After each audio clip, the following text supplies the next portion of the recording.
back, and so are we here on First Take. We welcome in college football analyst Joey Galloway, who joins us from a very wet and rainy Pasadena. Fortunately, he's inside. Indiana and Alabama are going to square off in the Rose Bowl this afternoon. More on that game in a moment. But, Joey, let's jump back to New Year's Eve in the Goodyear Cotton Bowl Classic, where Miami beats Ohio State 24-14. What does this loss say about the Big Ten for Ohio State? I don't know that it says much about the Big Ten. It says that Ohio State went into a game against a Miami team that was playing with a lot of confidence. They dominated up front. Those defensive ends, Bain Jr. and Messidor, just absolutely ruined the first half at least, setting their offense up to be in a position to run the ball, be patient. I think that Carson Beck was a guy that we knew had to play well to beat Ohio State, and he went 14 of 18 in the first half, which when you compare that to the week before against Texas A&M, he had 14 completions in the entire game against A&M. And so he played a smart game. They did a nice job with their play calling, and their defense got the stops they needed. You get to the second half, and Miami's ability to run the ball, especially at the end when they were trying to put the game away, was just amazing.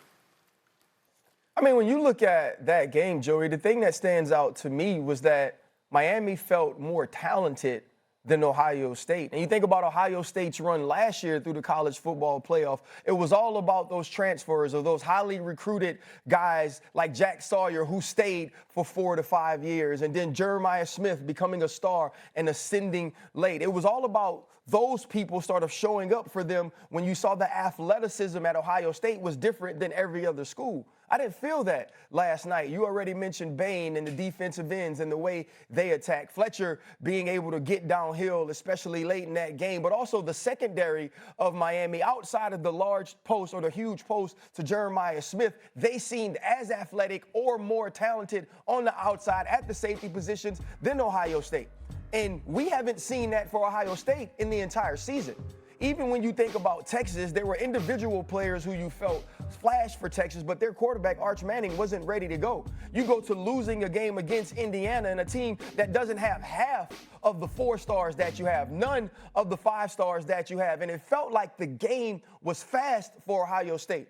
So when you think about the Big Ten and the way that they recruit and who they recruit and who decides to go to those schools, I think outside of Ohio State, it is starting to be an extremely lukewarm talent pool for the Big Ten, and it showed to me once they got punched in the mouth last night.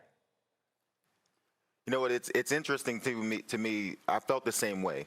Coming into the game, we talked about the roster of Ohio State, the guys that would be in the top 15 picks, especially on the defensive side of the ball. And you watch that game, you didn't get that feel. You didn't get the sense. You watch that game, you didn't get that feel. You didn't get the sense of the guys that would be first rounders for Ohio State, outside of Jeremiah Smith, who had an amazing game. But I'm saying defensively, some of those guys where you thought those guys have to show up the same way that Messidor did, the same way that Bain Jr. did. It didn't come across in that game. We'll see what happens, RC. You do the NFL, so we'll see what happens when the draft comes up. But if you watched the game last night, you did not get the feel that there were more first-round guys on the Ohio State defense than on the Miami defense. So, Joe, I think that was the most disappointing part for me is, number one, also looking at Miami and how those players sold out. You look at the wide receivers blocking in the run game and how you had Malachi Toney blocking safeties and C.J. Daniels blocking safeties. And these are guys that are supposed to be, premier perennial picks in the NFL draft coming up in 2026. I just thought from a physical standpoint, Maui Noah and how he dominated as an offensive lineman, that entire offensive line versus that defensive line. When I'm looking at McDonald, I'm looking at McKinley Jackson, also Arvell Reese. All those guys, in my opinion, they played no factor in that ball game last night. So when I'm looking at Miami, they basically line up and said, you know what? We have the better athletes because we are Miami. We have the most physical football team in which they showed. For them to line up Mark Fletcher and run the football effectively like they've done all season long in that matchup versus Ohio State, who have the 5-star to 4-star guys and the guys supposed to be top picks, was disappointing to me. But I also felt like Ryan Day didn't do his quarterback any justice dropping back and passing the football in the first half when he should have been handing the football off, protecting his quarterback more so than putting him in that situation. So Ohio State was the 2 seed in this game, and we know that in the 12-team CFP era, teams that have that first-round bye haven't done so well. 4 of those 5 games that we've seen from the last 2 years, have been by double-digit losses, including the one we saw last night. So, Joey, is having a top 4 seed a disadvantage in this version of the CFP? Well, we keep picking the team that has the bye to get a win, and it just hasn't happened yet. We'll find out today if that continues. But honestly, I felt really good about the Ohio State game. I felt really good about Georgia and Texas Tech. I feel good about Indiana. And we're going to find out what happens. It didn't work out for the first 5 teams that have had a bye so far in these 2 seasons. But today could flip everything. But again, when you look at especially the Indiana game out here against Alabama in this weather, this could change everything. It is raining. I couldn't believe how hard it is still raining from yesterday. So we'll see if the weather holds. It could affect the game here. But I expect the teams that have had the bye to get a win. We'll see what happens.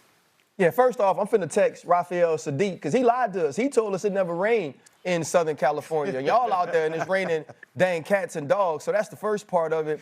And I think, secondly, when we're talking about the bye, it does feel like we need to wait on today because we have to remember in last year's model of the college football playoff, Boise State and Arizona State were both 2 of the teams that got first-round byes, and they were playing Penn State and Texas, who were more talented teams. So today will truly let us know. But I think the other piece of this is, like, you're dealing with kids, right? And kids are built on energy. Kids are built on what they call riz, right? When their charisma is high.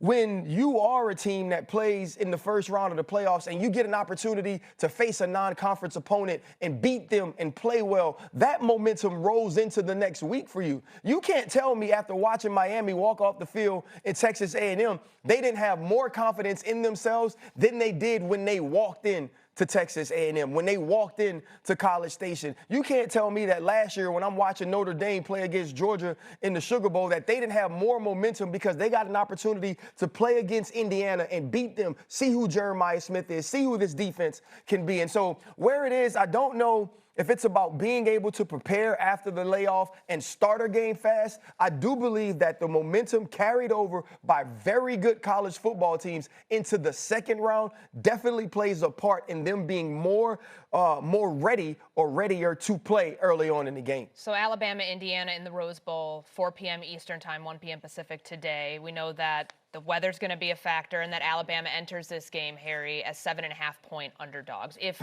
Kalen DeBoer and the Crimson Tide lose this game, does he get a pass? A pass? No. He's at Indiana. He's the head coach. He's at Alabama. That's a prestige organization, or I should say program. Kalen DeBoer would never get a pass for just making the college football playoffs. The expectation and the standard will always be national championship. I understand Nick Saban set that standard, and Nick Saban is a different coach than a lot more. But just because Nick Saban isn't there doesn't mean the standard should change. The standard should always be national championship when you look at this program and this organization in Alabama. Now, I think this game is going to be a little bit more closer than people give it credit for. I like the adjustments that I've seen Alabama make in the second half against the quarterback for Oklahoma and pressuring him and forcing the issue. And I love what I've seen from Ty Simpson, orchestrating things at the line of scrimmage and throwing the football. But we also got to remember, it is raining out there in California right now. That leans towards Indiana, in my opinion, with that run game that they have. They have a 3-headed monster at running back. I'll speak of 2, him being you look at Black. Those guys can be very physical at the point of attack. And I think Indiana's one of the most well-balanced football teams in college football, and I don't think they get all of the credit that they deserve for being so. Harry, you're right. There is no such thing as a pass nowadays in college football or NFL football. There is no such thing as a pass. Ryan Day won't get a pass in Columbus, and he won a national championship last season. But in Columbus, Ohio today, he will not get a pass. And so Kalen DeBoer, and now I don't buy into he was going to go to Michigan. They were going to move on from him if he lost to Oklahoma. I don't buy into any of that. But I do know that there is absolutely not a pass given to anybody, regardless of what happens, how you win, how you lose. If you don't win it all in today's world, there's no pass. The seats in college football get hot after about 2 seasons. Kalen DeBoer is on his 2nd season there, and it hasn't been terrible to Alabama. He's coming behind Nick Saban and what Nick Saban did. But he's been successful. He's in the playoff right now. They won in the first round. They're here at the Rose Bowl. And if they lose this game, he will not get a pass. His seat will be extremely hot. And in this world now, because of the social media and the access and everyone having a voice, everyone will come after him. And they'll talk about every single job that opens up. Is he going to leave Alabama and go to Michigan? That doesn't make any sense anywhere in the world except in college football now. When these jobs open, when you don't win national championships, you are automatically in the conversation of, will you lose your job if you lose? I don't think that happens with Kalen DeBoer. There's going to be a lot of eyeballs on this game. I agree with you, Harry, in the fact that Indiana probably has a better ability to run the football. We've been talking about Alabama running the football all season long. They just can't do it. In a game like today, in this kind of weather, they're going to have to find a way to move the ball because Ty Simpson and that offense hasn't looked great in the last month. They have to find a way to fix those issues. But there will absolutely not be a pass if he loses. He didn't lose his job, but there will be some heat applied. Why are we burying the lead because Courtney's sitting here? Because y'all watched her walk in with that IU sweater? They playing Indiana. And I get it. I think Kurt Cignetti is a Mickey-Ficky ball coach. And the way that this team seems prepared every single week is absolutely phenomenal. But it's still Indiana. It's still a basketball school, and they ain't even that good at that no more. Bobby Knight ain't coaching no more, God rest. Guys, nobody in Alabama looks at Indiana's schedule and says to themselves, this is a blue chip team. This is the no stars versus the 5 stars. This is the blue chippers versus the chips on the shoulders. And hell yeah, Kalen DeBoer's seat is going to be hot because look at all this we got you. Look at all the NIL that we brought to you. Look at all the people that are on your team as opposed to the people that's on their team. Hell yeah, you supposed to win. They're going to look at, oh, you beat Iowa. Oh, you beat Oregon. We saw what Ohio State is. They're going to feel like in Alabama that this team hasn't played the sort of schedule that they've played, that they don't have the sort of players on their team that they have. And if he doesn't win, hell yeah, the seat is hot because you're supposed to beat Indiana. They ain't done enough not in my mind. I think they're a great team. They haven't done enough in the perception of the people who love college football, who are historians, who are traditionalists, to say that you're supposed to go out and beat Alabama and they don't care if you rank number 1. Perception's different than reality. The Oregon win was a big win. The Penn State win was a big win. Those are wins that battle-tested team that happens to be number 1 team in the CFP bank. And they lose their conference championship. They still stay in there at number 9. That's cool. We're going to get to that in a little bit. But before I get too heated, let's pick these 3 games today, starting with Ole Miss and Georgia. Which team takes the game, Joey? I like Georgia, but they're a team that's coming off of a bye. I know that last week Ole Miss was excited to get back on the football field because all we had talked about was Lane Kiffin leaving, and they came back and they looked great against Tulane. We've watched this matchup early in the season. Trinidad Chambliss was terrific for 3 quarters, and then they couldn't finish it off, and Georgia came back. I think this is a different Georgia team that's playing as well as anyone in the country right now. I love their defense. Gunnar Stockton was amazing in the second half against Ole Miss before. I like Georgia to win. Yeah, I'm going to go Georgia as well. It's the 3-headed monster that can run the football. It's Nate Frazier, it's Bowens, and it's also Gunnar Stockton, who has over 400 yards rushing and 8 rushing touchdowns this season. But also that defense. It's imperative now that you get Trinidad Chambliss in 3rd and longs. That was the difference in their first matchup, right, in the 4th quarter. 3rd and 10, 3rd and 9, 3rd and 10. They were able to get stops. 1st and 2nd down production on defense. I think Georgia wins this one. Yeah, I believe Georgia as well. You look at Georgia, the way they were able to play in the second half of that game, find ways to get stopped, but they were unstoppable offensively. And I believe since then, this offense has played better, but some of those young players on the defensive side of the ball have started to come into their potential for Kirby Smart in that defense. Okay, Harry, real quick. Oregon, Texas Tech. I'm going with Texas Tech, and it's because of their defense. They're 2 bookends when you look at Romello Height and then also David Bailey, who's 2nd in college football right now, sacking the quarterback. But they have guys at all 3 levels on defense, defensive line, linebacker, and then also in their secondary. And don't sleep on their wide receivers. They have 3 really good ones, so I'm going with Texas Tech.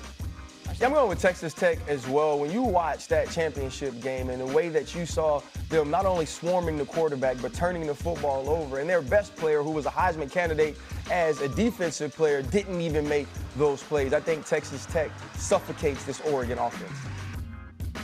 I like Texas Tech also. I don't feel great about it, and I feel less great about it now that we all 3 went on Yeah, I one don't team like it. here makes me feel less confident that this is going to happen. I think that Oregon is a team that we also look at and say, hey, who did they play in the regular season? We want to see them come out and prove it. Texas Tech, their defense is amazing. They lead the FBS in takeaways. They're going to have to do that against this Oregon offense. And Dante Moore, the quarterback of Oregon, is another guy that RC, you've been telling us he's a really good quarterback in NFL draft coming up. He could be in the top 5. So we're going to see if he plays like that after we just had a conversation about some of the other stars not showing up last night. All right, and Joey, the game that you are currently in the city of in Pasadena, the Alabama-Indiana matchup, who wins?